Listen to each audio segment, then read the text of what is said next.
Good morning. I'm George Stowe, and I'll admit I'm not entirely sure Mackenzie got the name right when inviting me to speak today. I make it to church probably once a month on average. Might have given up acolyting if my mom had stopped signing me up, and have been on one church retreat in my time at St. Paul's. In preparation for today, I watched videos of the sermons on Youth Sunday from the past few years, and hearing the stories of admirable dedication to acolyting, excellent youth group attendance, and much more has me wishing I did more with my childhood here. That being said, while maybe I haven't walked the most conventional path, St. Paul's has been a big part of my upbringing, and I feel honored and humbled to be up here right now. I'm a recently turned 18-year-old wrapping up my final year of high school, completely unsure of what lies in my future. Everything in my life so far has been structured with something new, yet still familiar to look forward to. Sure, a new year, semester, or class brought things I hadn't seen or experienced before, but they came at a place I knew, with people I already had relationships with. For the first time, I feel like I'm stepping into something completely unknown, and that's pretty intimidating. I know I'm going to college, but the certainty ends right about there. Will I make friends? What will I study?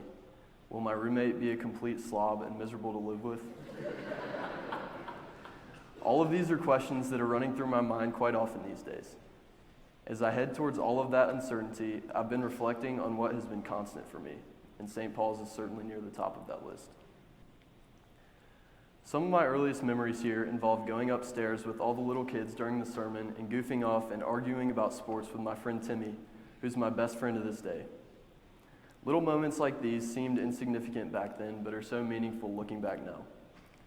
Then came the phase where I was convinced I was going to be a country music star and would belt out every hymn at the top of my lungs in hopes that some very kind but certainly lying adult in a pew around me would compliment my singing.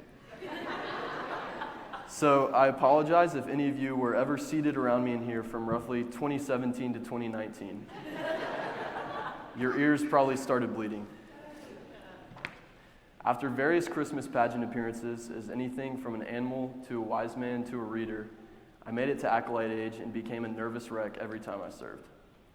I was terrified of messing up and furious at my mom when she signed me up for anything other than junior crucifer, which is by far the easiest job. Years passed, I became comfortable with other jobs, and I began to see acolyting as less of a chore to complete and more as a privilege. Once I finally got it in my head that at least 95% of the congregation has no idea when I close the gate too late or lead the gospel procession out to the wrong column, I stopped worrying about perfection and began to simply enjoy being a part of something bigger than myself.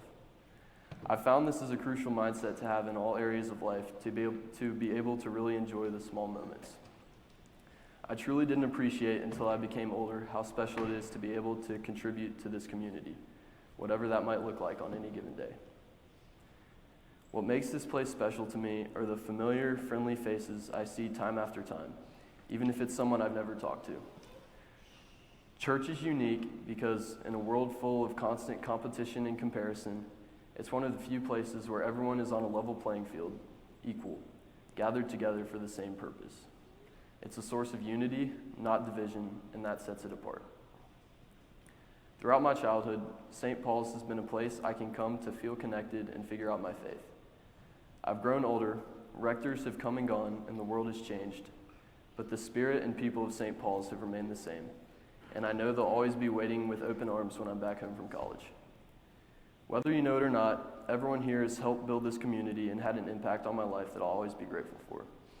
Whatever happens in my future, this place will always be a part of me. Thank you, and I guess I'll see you all in about a month.